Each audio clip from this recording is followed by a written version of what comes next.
Actividad integradora 1. El átomo y sus alcances. Mi nombre es Aide Naomi Mora de la Cruz, del módulo 14 en el grupo 13.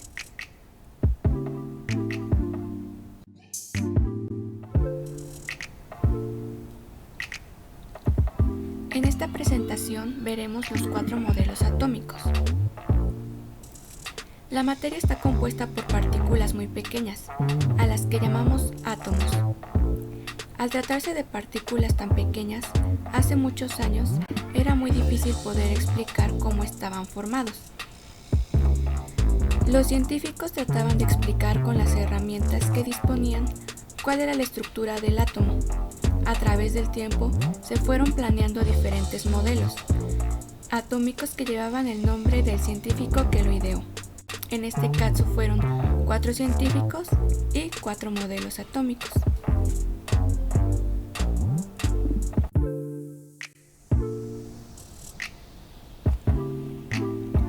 Modelo atómico de Dalton. El modelo atómico de Dalton es el primer modelo de bases científicas respecto a la estructura fundamental de la materia. Fue postulado entre 1803 y 1807 por el naturalista, químico y matemático británico John Dalton. Este modelo atómico nos dice que toda la materia del mundo está compuesta por átomos, es decir, que existe un número infinito de partículas fundamentales. Se sostiene que simplemente a partir de la combinación de estas partículas son posibles todas las estructuras complejas de la materia. Las bases principales de este modelo son: la materia se constituye de partículas mínimas, indestructibles e indivisibles llamadas átomos. Los átomos de un mismo elemento son siempre idénticos entre sí, con la misma masa y las mismas propiedades. En cambio, los átomos de elementos diferentes tienen masas y propiedades distintas. Los átomos no se dividen ni pueden crearse ni destruirse durante las reacciones químicas. Los átomos de elementos distintos pueden combinarse para formar compuestos en diferentes proporciones y cantidades. Cuando se combinan para formar compuestos, los átomos se ordenan según relaciones simples, descritas mediante números enteros.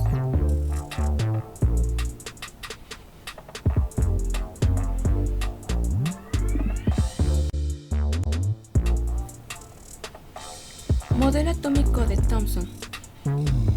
Durante los primeros 10 años del siglo XX, se propusieron varios modelos atómicos, pero ninguno fue satisfactorio. Hasta 1911, el modelo más popular para el átomo fue el propuesto por Joseph Thomson en 1904. Thomson sugirió que un átomo consistía en una esfera de electricidad positiva en la que se distribuye una cantidad igual de carga negativa en forma de pequeños electrones. Para cumplir con la condición de que el átomo sea eléctricamente neutro, debe haber un número igual de electrones cargados negativamente. Un átomo eléctricamente neutro debe contener la misma cantidad de cargas positivas y negativas. La carga negativa está asociada con solo una pequeña parte de la masa total del átomo y la aportan los electrones. Con estas suposiciones, el átomo de Thomson era como un pudín de pasas. Sí, un pudín de pasas de electricidad positiva con los electrones negativos esparcidos en él como ciruelas o pasas. Así, el hidrógeno consistía en un electrón incrustado en una esfera de carga positiva. El helio consistía en 2 electrones incrustados en una esfera de carga positiva y así sucesivamente.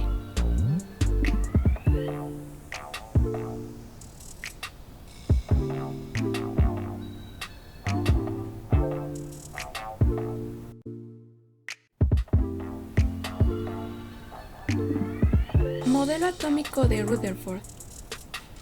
El modelo atómico de Rutherford fue uno de los modelos propuestos para explicar la estructura interna del átomo. En 1911, el químico y físico británico Ernest Rutherford propuso este modelo a partir de los resultados de su experimento con láminas de oro. En su modelo atómico, Rutherford propuso que los átomos tienen un núcleo central donde se encuentra el mayor porcentaje de su masa. Además, según esta teoría, este núcleo tiene carga eléctrica positiva y es orbitado por partículas de carga opuesta y menor tamaño que vienen siendo los electrones. Según sus consideraciones, el átomo operaba como un sistema solar de electrones que orbitan alrededor de un núcleo atómico más pesado, como hacen los planetas alrededor del Sol. Este se parece más, ¿cierto? Este modelo puede resumirse en las siguientes proposiciones. La mayor parte de la masa atómica se concentra en el núcleo, de mayor tamaño y mayor peso que el resto de las partículas, y dotado de carga eléctrica positiva. Alrededor del núcleo y a grandes distancias de él se encuentran los electrones de carga eléctrica negativa, que lo orbitan en trayectorias circulares.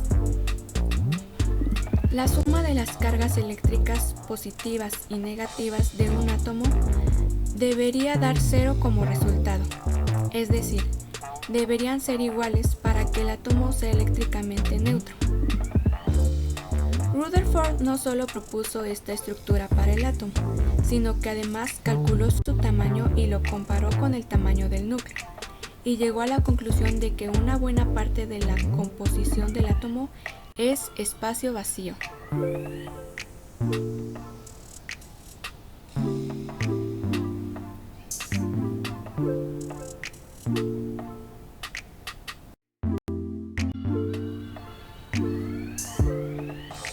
Modelo atómico de Bohr.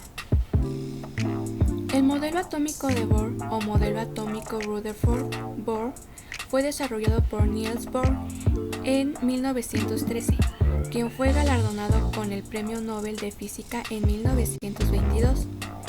Este modelo trataba de explicar la estabilidad de la materia, algo de lo que no disponían los modelos anteriores, y los espectros de emisión y de absorción discretos de los gases.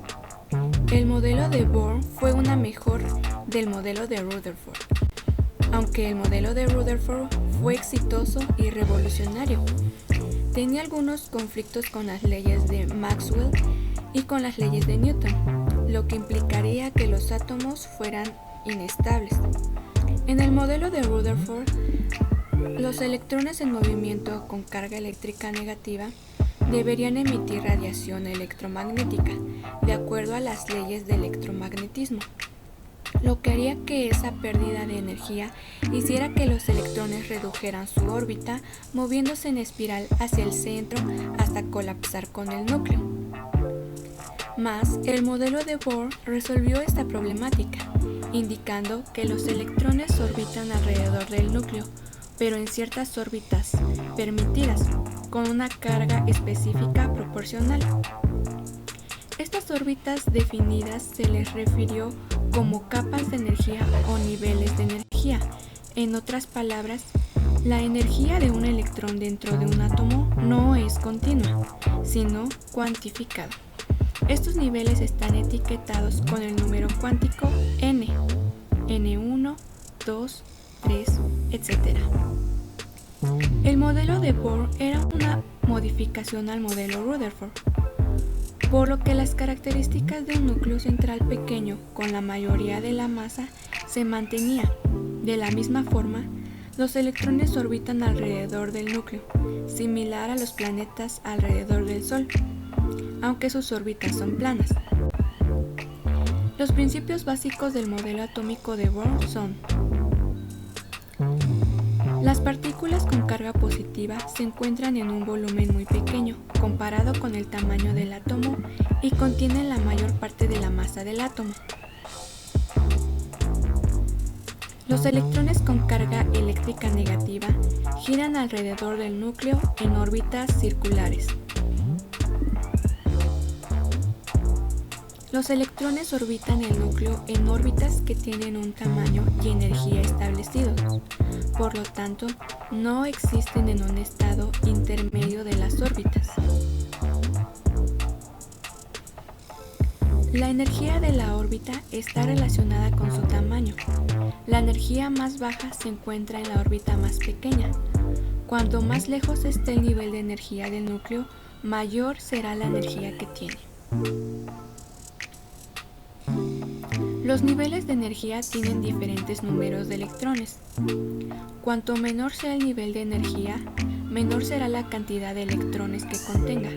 Por ejemplo, el nivel 1 contiene hasta 2 electrones, el nivel 2 contiene hasta 8 electrones y así sucesivamente. La energía se absorbe o se emite cuando un electrón se mueve de una órbita a otra.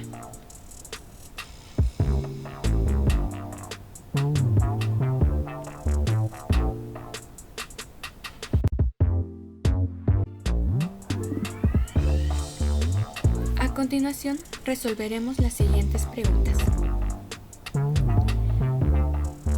¿Qué diferencia hay entre reacción y ecuación química? Una ecuación química es la representación escrita y abreviada de una reacción química.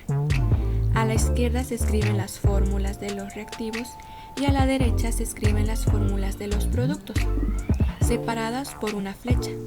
También tienen la posibilidad de contener información sobre el estado físico de las sustancias y sobre las condiciones de la reacción. Mientras que en la reacción química podemos ver los cambios físicos en el momento en que las características físicas de los materiales varían, pero no lo hacen sus propiedades químicas. Ciertos ejemplos de cambios físicos son los cambios de estado de la materia, las mezclas, disoluciones o la separación física de sustancias. En resumen, se puede decir que la ecuación es lo que se estudia que podría suceder. Esto es previo a realizar en físico una reacción química que podemos ver y presenciar. Es como la teoría y la práctica.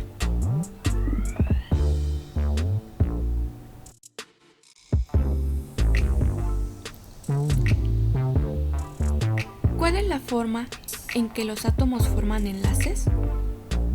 Bueno, los átomos tienden a formar enlaces químicos porque cuando se unen unos a otros átomos alcanzan una situación más estable, es decir, la que les supone un consumo de energía menor. Esto ocurre cuando el número de electrones de su mismo nivel es igual a 8, lo que se conoce como la regla del octeto. Es cierto que no es una norma que se pueda aplicar a todos los átomos, pero sí a la mayoría.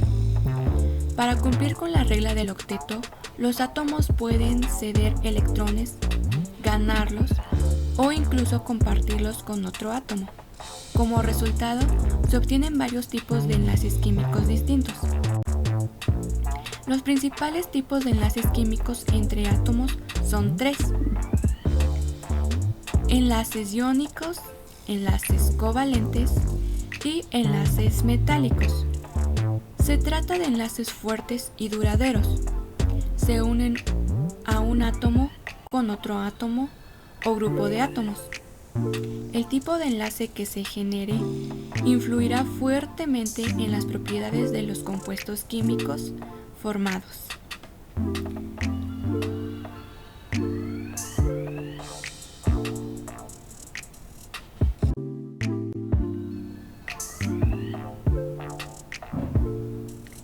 Esperando a que hayas comprendido un poco más sobre los 4 modelos atómicos, agradezco mucho tu atención. Gracias.